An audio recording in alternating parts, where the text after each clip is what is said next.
Tuhan sertaku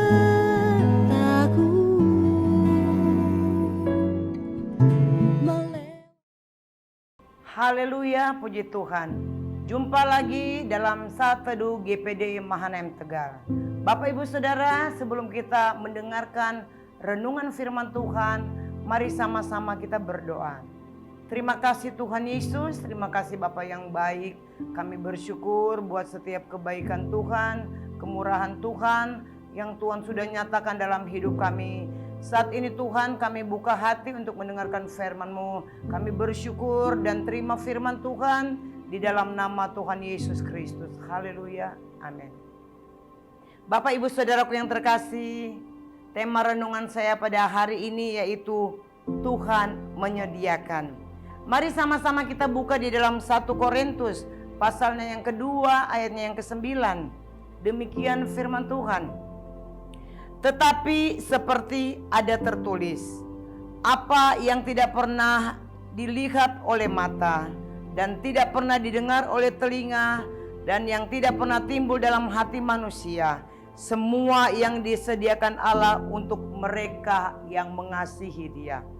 Nah, saudaraku yang terkasih, pandemi yang kita hadapi saat ini sudah masuk pada tahun yang kedua.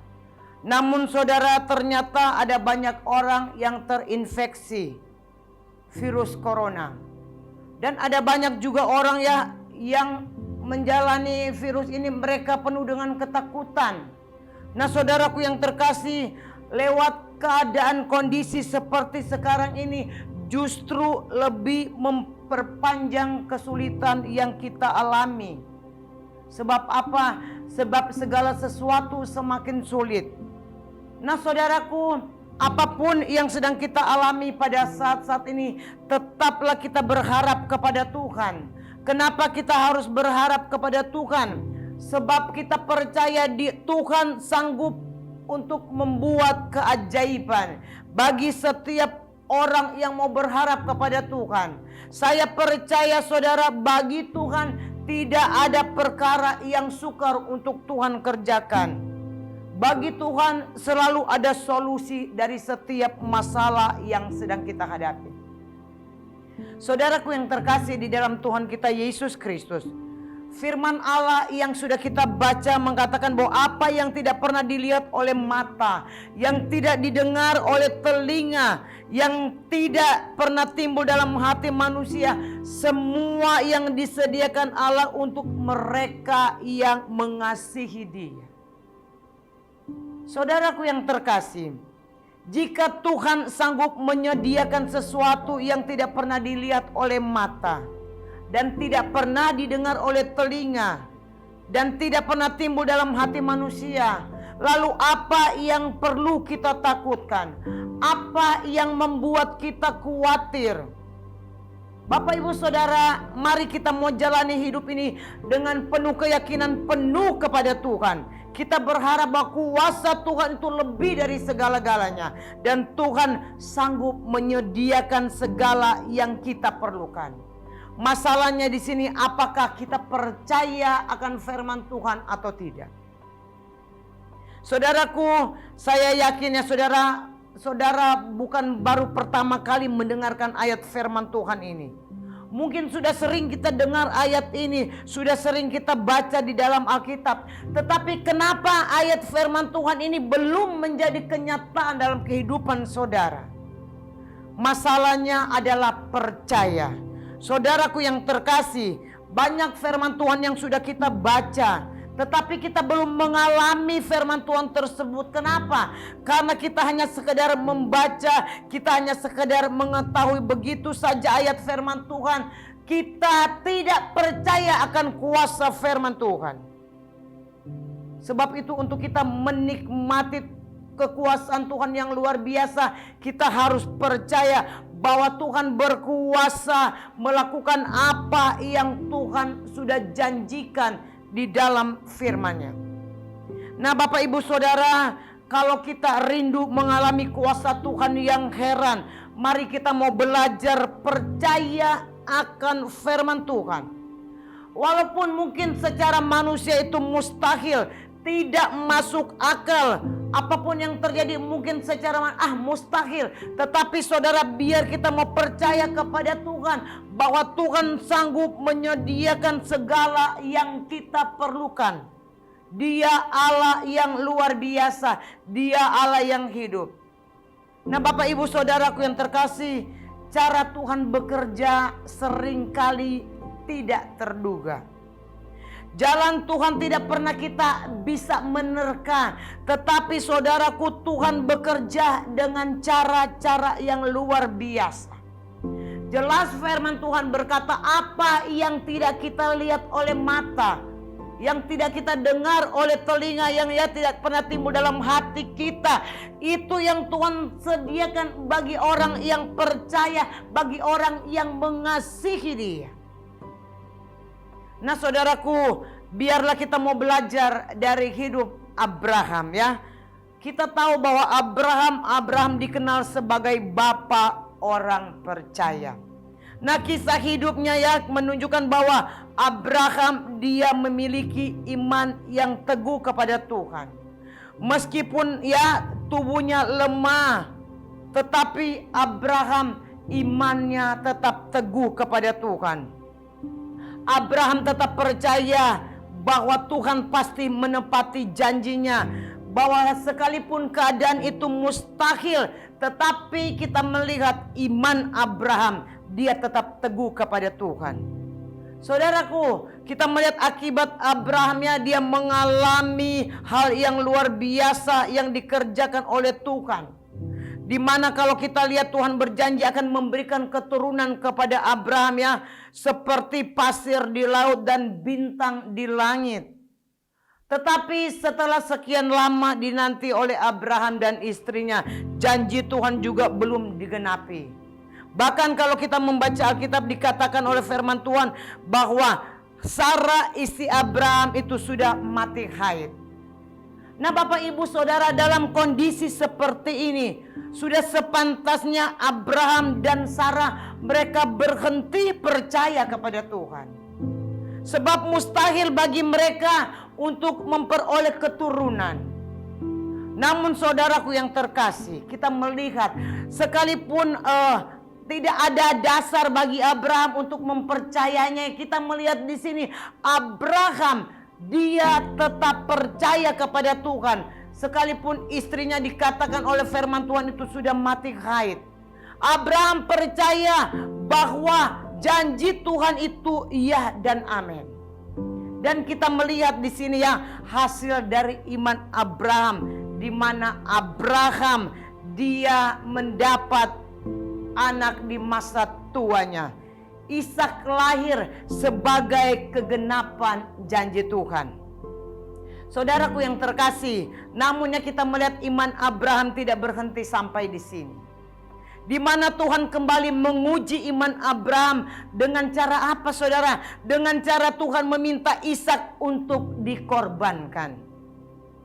Tuhan yang berjanji, Tuhan yang menempati, tetapi kini Tuhan meminta kembali. Nah, apakah yang sedang dialami oleh Abraham? Apakah Tuhan sedang mempermainkan Abraham, saudara? Tidak. Abraham percaya bahwa Tuhan tidak pernah bermain-main dengan anak-anak Tuhan yang mengasihi dia. Tuhan selalu serius menepati janjinya. Di sini kita melihat yang Tuhan minta dari kita adalah percaya. Tuhan hanya minta saudara dan saya percaya. Saudara, begitu juga dengan yang dialami oleh Abraham. Tuhan cuma minta Abraham itu percaya. Jika Tuhan meminta Ishak untuk dikorbankan ya, sebab Tuhan ingin melihat iman Abraham yang sesungguhnya. Apakah dia tetap percaya atau tetap cinta kepada Tuhan? Saudaraku yang terkasih, meski tidak masuk akal Abraham, dia tetap percaya kepada Tuhan.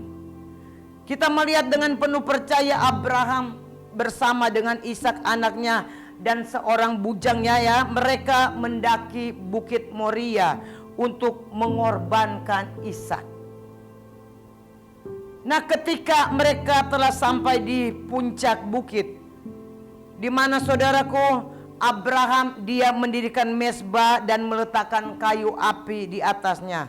Tetapi saudara, hewan korban belum tersedia. Dalam ketidaktahuannya, Ishak bertanya kepadanya. Saudara, kita baca dalam Kejadian 22 ayat 7. Lalu berkatalah Ishak kepada Abraham ayahnya. Sahut Abraham, "Iya anakku." Bertanyalah ia, "Di sini sudah ada api dan kayu, tetapi di manakah anak domba untuk korban bakaran itu?" Saudara, apakah jawab Abraham? Kita lihat di dalam ayatnya yang ke-8 ya, Kejadian 22 ayatnya yang ke-8. Sahut Abraham, "Allah yang akan menyediakan domba untuk korban bakaran baginya anakku." Demikianlah keduanya berjalan bersama-sama. Nah saudaraku, kita melihat bahwa Abraham dia percaya bahwa Tuhan pasti menyediakan korban baginya. Abraham dia tidak bimbang, meskipun ya dia tidak tahu bagaimana caranya mendapatkan korban itu. Dia tidak tahu bagaimana cara mendapatkan hewan korban tersebut. Dengan penuh keyakinannya kita melihat di sini bahwa Abraham dia berkata kepada Ishak, "Tuhan pasti menyediakan." Saudara, kita lihat apa selanjutnya yang terjadi. Ya, kita semua tahu bahwa saat Abraham hendak membunuh Ishak, berserulah malaikat Tuhan dari langit kepadanya, "Abraham, Abraham." Sahutnya, "Ya Tuhan." Lalu ia berfirman, "Jangan bunuh anak itu dan jangan kau apa-apakan dia, sebab telah ku ketahui sekarang bahwa engkau takut akan Allah dan engkau tidak segan-segan untuk menyerahkan anakmu yang tunggal kepadaku." Lalu Abraham menoleh dan melihat seekor domba jantan di belakangnya yang tanduknya tersangkut dalam belukar. Haleluya. Saudaraku, Abraham mengambil domba itu lalu mengorbankannya sebagai korban bakaran pengganti anaknya. Dahsyat Tuhan kita. Luar biasa Tuhan kita. Dia Allah yang luar biasa, yang kuasanya melebihi segala kuasa yang ada di dalam dunia ini. Benar yang dikatakan oleh Abraham ya, bahwa Tuhan sanggup menolong dia. Apa yang tidak pernah dilihat oleh mata, tidak pernah didengar oleh telinga, apa yang tidak pernah timbul dalam hatinya, semua disediakan Tuhan, yaitu seekor domba pengganti ya anaknya Ishak sebagai korban bakaran. Nah Bapak Ibu Saudaraku yang terkasih, jika Abraham ya dia boleh melihat pertolongan Tuhan yang luar biasa, saya percaya Tuhan juga sanggup melakukan dalam kehidupan saudara dan saya. Hanya satu kuncinya, yaitu percaya kepada Tuhan. Amin. Apapun yang kita hadapi saat-saat ini, percayalah Dia Allah yang luar biasa, Dia Allah yang dahsyat. Tuhan sanggup menyediakan segala sesuatu yang menjadi pergumulan hidup kita. Tuhan Yesus memberkati. Puji Tuhan. Kita tundukkan kepala, kita berdoa. Terima kasih Bapa yang baik, terima kasih Tuhan Yesus. Kami percaya Engkau Allah kami yang luar biasa, Engkau Allah kami yang hidup. Apapun yang menjadi pergumulan hidup kami, Tuhan yang lebih mengerti, Tuhan yang lebih tahu. Tuhan, kami berdoa kalau ada di antara kami, bahkan Tuhan ada yang sangat membutuhkan pertolongan Tuhan, kami tahu Engkau Allah kami yang luar biasa, Tuhan sanggup menolong. Bagi Tuhan tidak ada perkara yang mustahil. Terima kasih Tuhan Yesus, terima kasih Bapa yang baik, kami bersyukur di dalam nama Tuhan Yesus Kristus. Haleluya. Amin.